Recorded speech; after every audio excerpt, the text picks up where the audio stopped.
Hello. In the following presentation, I'm going to tell you about the project that I did for the course.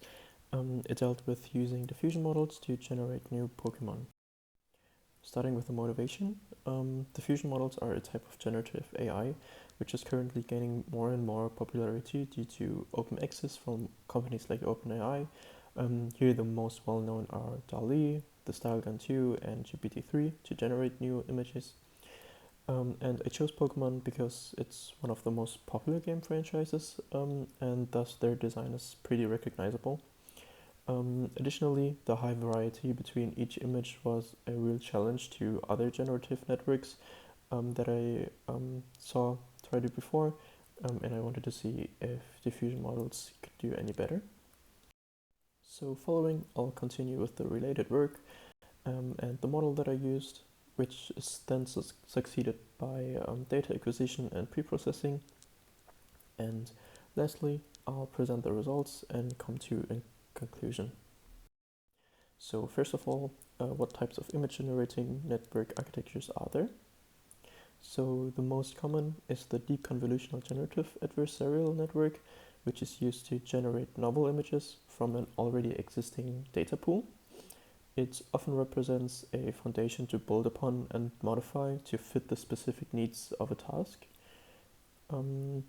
Another architecture is the StyleGun, which is used to style transfer, so applying a certain style to images.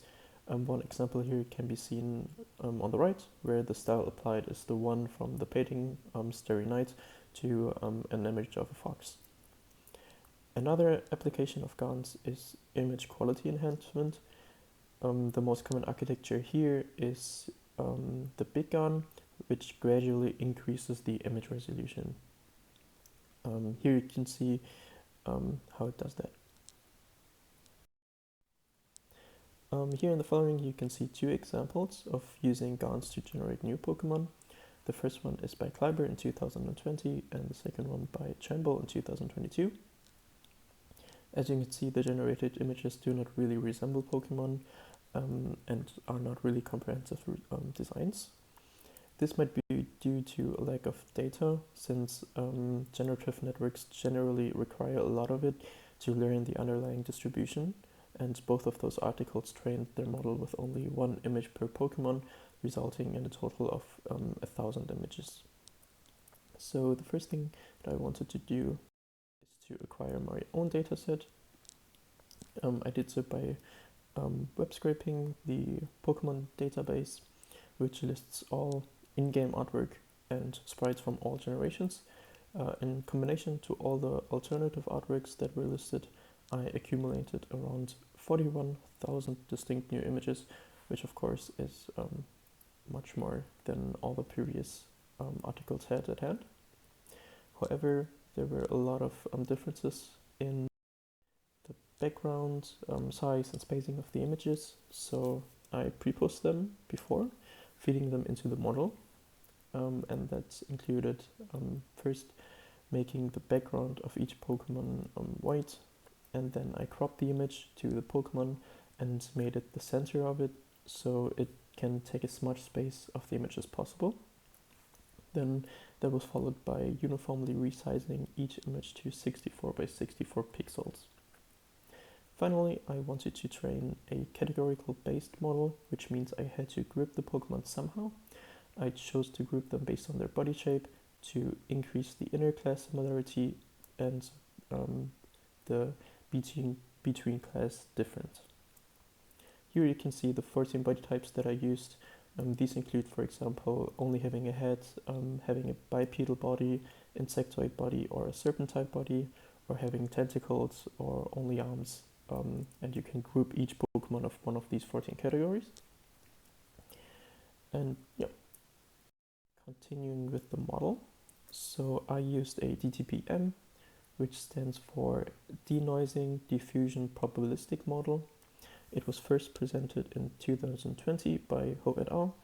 And the core idea is to transform a simple distribution to a target distribution using a sequence of transformations. In practice, that means I applied Gaussian noise to the image, and the model is then tasked to remove the Gaussian noise from the image at each time step. This is repeated until I only have Gaussian noise left, meaning the model should be then able to create images purely from Gaussian noise itself. The generative network architecture I used for this was the U model. So the U model employs a encoder and decoder structure, meaning in the first half it creates a feature encoding of the input image, so the noise basically, and it does so by applying convolutions to the image and reducing it in size. The decoding then does the opposite by applying upwards convolutions to the small feature map it created beforehand, finally ending at the target image.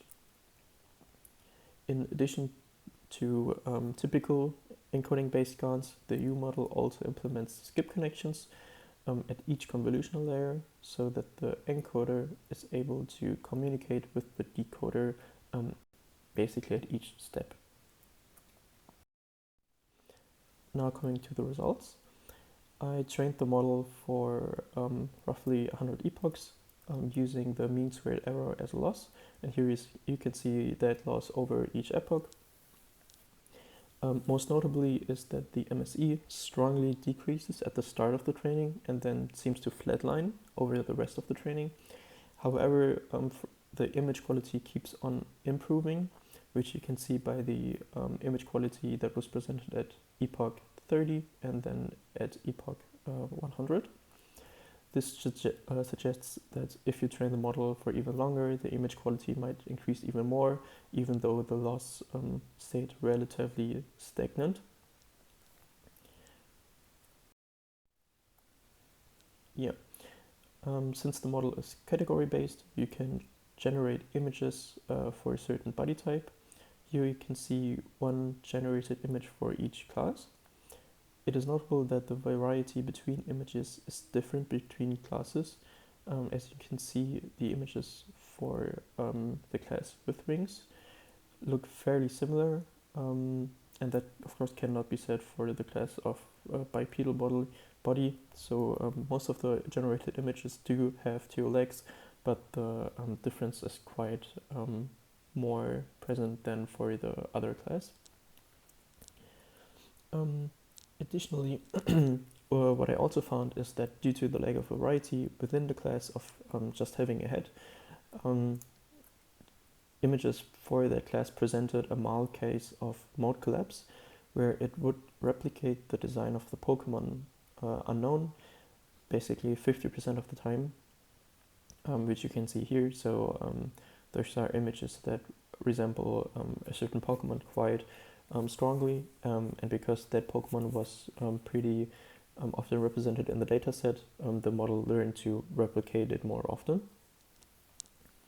And here, oh, the model's behind, but here you can see the noise map and the corresponding image to it. So as you can see, even small changes to the noise map result into completely different images. And here you can also see the point from before that the images of the with wings class is far. Concluding, it can be said that the newly created dataset and the use of DTPM increased the image quality in comparison to earlier attempts. Additionally, the use of category-based networks enables you to generate Pokemon for a certain body type, which is nice, and then in future work that can be changed to not only body type, but type or color, size, and whatever encoding you might want to add. Also, what you might want to do in the future is to use basically better hardware, because I was kind of limited by my hardware, and thus I was only able to train for images the size of 32 by 32 pixels, and in the future one should maybe increase that image resolution and therefore the model size, or maybe use a big GAN to increase the resolution afterwards. Yeah, thank you for listening, and these are my sources.